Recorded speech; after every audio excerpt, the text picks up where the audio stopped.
Is Canada favoring tenants more than landlords? Let me tell you the truth. Absolutely, and the tenants know about it. Most of them are professionals at playing the game. They know exactly how to play the victim.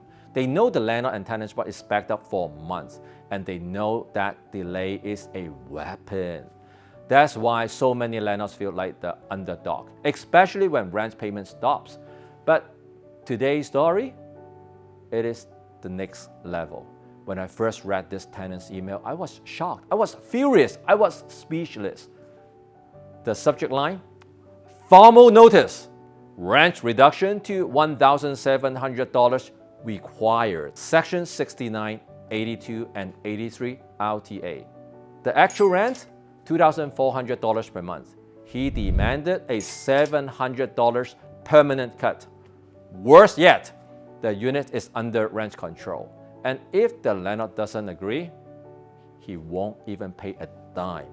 He even reminded the landlord it would take the LTB at least 8 to 10 months to make a decision. Translation: zero cash flow for a year. So, what would you do? No choice? $1,700 is better than nothing. Or fight him in the LTB for months. No, I won't settle with any of those. Because in this game, you won't win by playing the same game. You win by flipping the board entirely.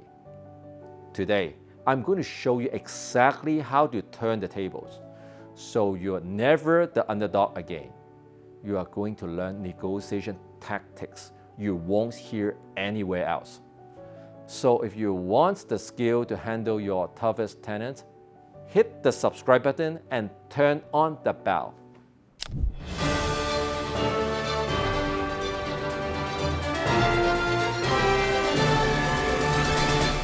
Here's the tenant story. He lost his job, his wife lost hers too. Plus, her EI ended. And they just had a newborn baby. So he tells me the compassion clause in the Residential Tenancies Act is meant to protect people like him.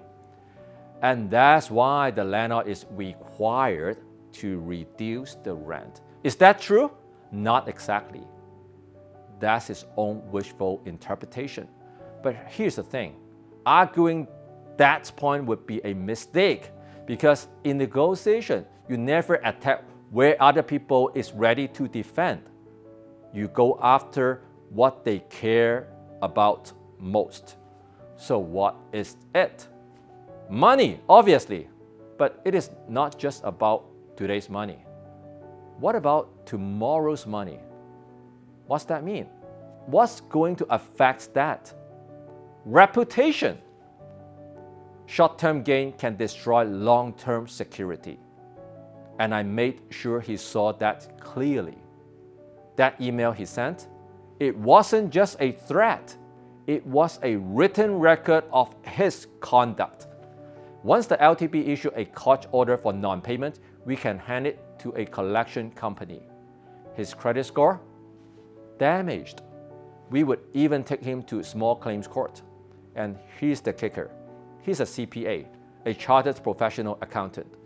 Reputation is everything in that profession. A few $100s a month in exchange for a career-long damage? A CPA should know how to do that math. So I laid it out for him, step by step. And suddenly, his tone changed. He accepted a one-time goodwill discount to $1,700 for a single month. After that, regular rent resumed. Here's the real lesson. Negotiation is not about who is right or wrong. Negotiation is not about interpreting the rules. It is about finding their pain point and nail them. But of course, if your tenant has no reputation to protect or nothing to lose, your leverage is weaker.